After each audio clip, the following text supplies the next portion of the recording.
Hi, this is a quick review of the Mobula 6 I just got a few days ago. What is that? It's quite brand new, a tiny brushless tiny whoop by HappyModel, 65mm motor to motor.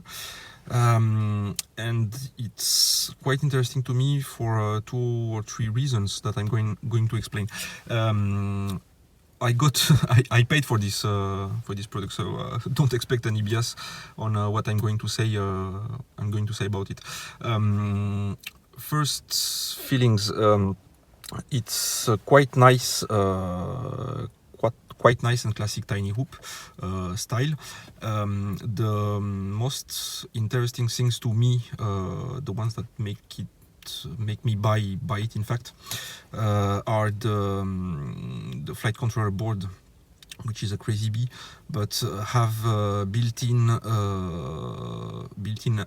receiver and video transmitter. So in fact you save some weight on the whole setup. It have a RunCam Nano3 camera.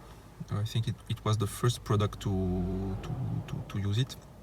802 motors, and the whole setup by default comes at 20 grams, which is really impressive. Usually you have a few grams more, and for example my classic brushed tiny whoop is a bit heavier. It's 22 or 23 grams. I don't remember exactly. It comes in a nice small box with a lot of accessories, so it's a ride and fly quad. You have some spare components and a screwdriver and a plastic canopy that I swapped. I'm going to talk about it later. Some more props, and in my particular case there is also 4 batteries like this one, 300 milliamps, high voltage 1S, and a small USB charger, which is great to have anyway, even if you don't have it. So basically you have all that's needed to use the quad. You have to provide your own remote and goggles, of course. It comes in 2 options, I think, 19K kV and 25K kV motors. This one is the race one with 25K motors. I'm going to test how it flies. I already made some modification, as you can see. I'm going to review quickly. First of all, following Albert Kim's video and some discussions with a French pilot whose name is Don Johnson, I flashed the ESCs with JESC firmware, 40K kilohertz to drive the motors. It seems from all the testings that it brings like 30% more flight time, because the Andro might be lower or something like this, but it's really an interesting software modification to make, because it takes the flight time at 4 minutes for 30 minutes. I won't explain how to do this because you have excellent resources already on the internet, especially Albert Kim's video, but basically you just have to put the 4.1 beta flight, then flash JESC, the free version, just to have the 48 kilohertz. And then you can go back to 3.5.7 beta flight, which was the stock firmware, and put back the settings. So it's a 5-minute upgrade, so it's quite easy.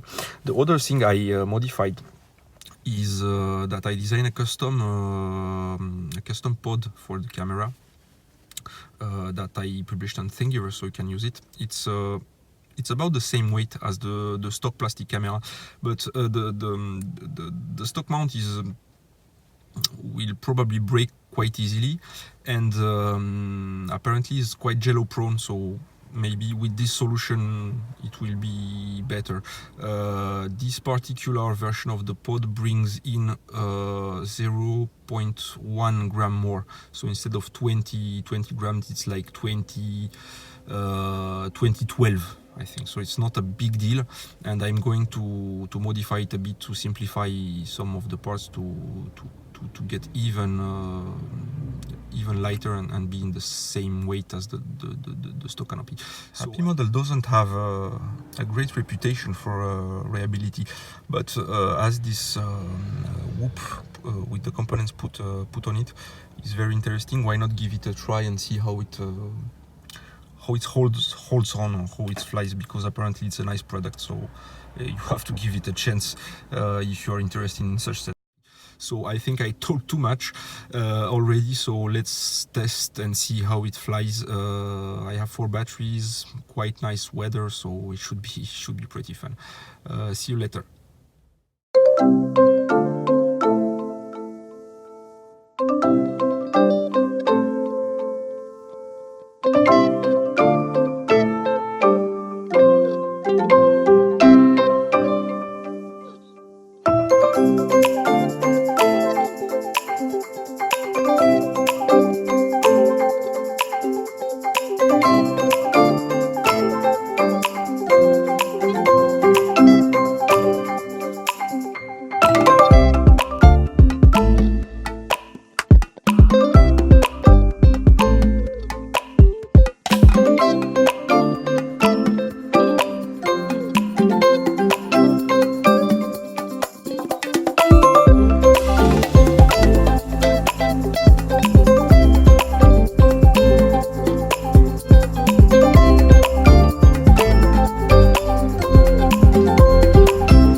Let's jump out to some conclusion. You saw the flight footage.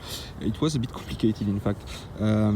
First thing that I noticed that practically got fail-safe at 20 meters away from me. Okay, this setup and antenna shouldn't be great, but should be better. It may also come from the antenna I use on my transmitter, that is FrSky Mini T antenna or something like that, and I always had problems with it, so maybe you get better range with a normal 2.4 GHz antenna, so it's not necessarily very relevant here. Except that you saw there is still jello in the footage with this particular mount. Maybe something that can also be tune related, so you have oscillations in the frame, in the motors, or something like that. Maybe not 100% because of the mount. I have to test further for that. On the flight itself, it's pretty nice. It's a bit awkward to fly it after some toothpick 3 or setups like those, because it's a bit sluggish, but if you notice, I personally notice that when you fly into acro mode, it's way more pleasant and responds faster than in angle mode, at least for me, from what I feel. Except that, yes, it's a nice micro, tiny whoop. It flies pretty well. I think there is a lot of room for tuning and improvement on this machine itself. Next thing I'm going to try is to transplant all the components on a pickle-pick 2-inch frame, open-bladed frame, and see if there is a significant difference or something like this. Thanks for watching. See you next time. Bye bye.